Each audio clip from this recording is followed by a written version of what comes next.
উদাহরণ 1 করছিলাম, পূর্বে উদাহরণ 1 করছিলাম, আজকে করব হচ্ছে অনুশীলনী 1.3 এর মূল 1 এর ক। এখানে সংখ্যা আছে 144, 240 এবং 612। 144 এর যদি আমরা একবার ভাঙাই তাহলে 144 অক্ষে 144, 2 দিয়ে ভাঙালে 72 দুগুণী 144, 3 দিয়ে ভাঙালে 48, 3 48 সঙ্গে 144, 4 36 6 24 8 18 9 16 12 12। এবার যদি আমরা যাই আবার 12 12 144 হবে, 13 দিয়ে যাবে না, 14 দিয়ে যাবে না, 15 দিয়ে যাবে না, 16 দিয়ে যাবে। 16 দিয়ে গেলে আবার ফেরত আসবে এখানে 16 গুণন 9, অর্থাৎ এই সংখ্যাটাই আবার। এবার আমরা যতবার নিচে যাব আস্তে আস্তে উপরের দিকে যাব, এই জন্য আমরা আর যাব না, এই 12 পর্যন্তই শেষ। এবার 144 এর গুণনীয়ক, 144 এর গুণনীয়ক কোনগুলা? এই যে 1 থেকে 12 এবং 12 থেকে 140, এগুলা সব হচ্ছে 144 এর গুণনীয়ক। তাহলে 1 2 3 4 6 8 9 12 16 18 24 36 48 72 144। এবার আমরা 144 এর গুণনীয়ক গুলা দেখব। 144 এর গুণনীয়ক 101 গুণন 240 ইকুয়াল টু 240, 2 গুণন 120 ইকুয়াল টু 240, এরকম 3 গুণন 80, 4 গুণন 60, 5 গুণন 48, 6 গুণন 40 ইকুয়াল টু 240, এরকম ভাবে গুণ গেছে। এখানে খেয়াল করে দেখো লাস্টে 15 গুণন 16 ইকুয়াল টু কত? 240।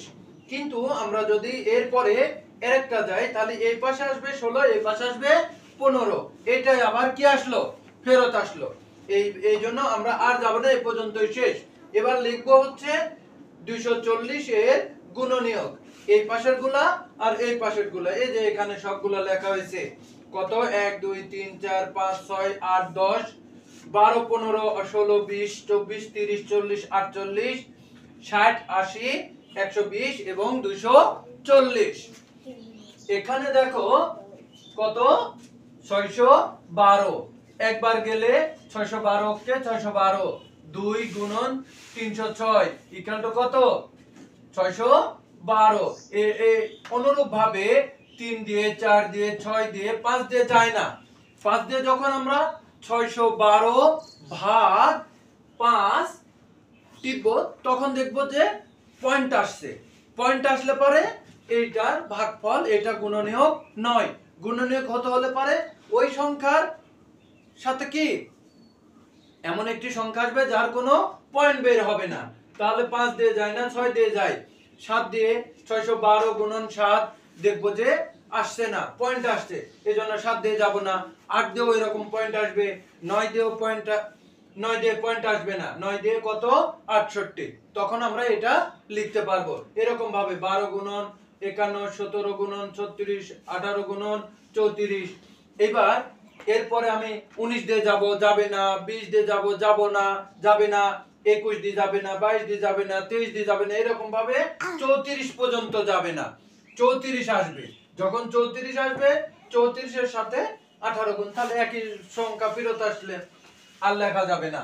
612 এর গুণনীয়ক এই সংখ্যাগুলো, এই সংখ্যাগুলো 1 2 3 4 6 9 12 17 18 34, 36 51 68 102 153 204 306 612। তাহলে এবার আমরা কি লিখবো? এই যে তিনটা সংখ্যা কি ছিল? 144 240 আর 612। 144 240 612 এর মধ্যে সাধারণ গুণনীয়ক গুলোর মধ্যে গরিষ্ঠ গুণনীয়কটি 12। এবার তোমরা খেয়াল করে দেখো এইটার ভেতরে কত আছে? 12 আছে, মিল আছে। এইটার ভিতরেও 12 মিল আছে, এইটার ভিতরেও 12 মিল আছে।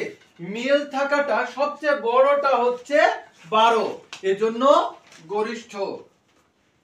গরিষ্ঠ গুণনীয়কটিও কত? 12। 144 240 612 এর গসাগু কত? 12। এটাই হচ্ছে উত্তর। আগে একের ক, এখন করছি কত? একের খ। একের খ সংখ্যা আছে হচ্ছে 525, 495, 570। 525 এ 1 গুণ গেলে পারে 525 কে 525, 3 বার গেলে 2 দিয়ে যায় না, 2 দিয়ে গেলে পয়েন্ট আসে, এই জন্য 2 দিয়ে যায় না, 3 দিয়ে, 3 দিয়ে, 4 দিয়ে যায় না, 5 দিয়ে, 6 দিয়ে যায় না, 7 দিয়ে, 8 দিয়ে যায় না, 9 দিয়ে যায় না, 10 দিয়ে যায় না, 11 দিয়ে যায় না, 12 দিয়ে যায় না, 13 দিয়ে যায় না, 14 দিয়ে যায় না, 15 দিয়ে, 16 দিয়ে যায় না, 17 দিয়ে যায় না, 18 দিয়ে যায় না, এরকম ভাবে 21 দিয়ে যায়। 21 দিয়ে গেলে পরে কয়বার যায়? 25। 25 বার গেলে পরে কত হচ্ছে? 525। 525 এর গুণনীয়ক 1 3 5 7 15 21 25 35 75 105 175 525।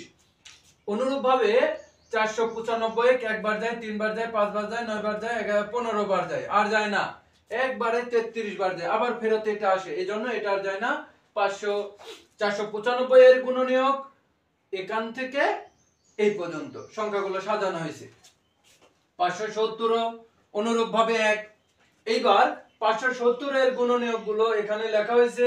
এবার খেয়াল করে দেখো 525 495 570 এর সাধারণ গুণনীয়ক গুলোর মধ্যে গরিষ্ঠ গুণনীয়কটি কত? 15। দেখো গরিষ্ঠ মানে একটু আগে আমি বললাম এটার তিনটার ভিতরে যেটা মিল আছে এবং সবচেয়ে বড় যেটা সেটা হচ্ছে গরিষ্ঠ গুণনীয়ক। এখানেও 15 আছে, এইটাতেও 15 আছে, এইটাতেও 15 আছে, তিনটাতেই 15 আছে এবং এই 15টাই সবচেয়ে বড়।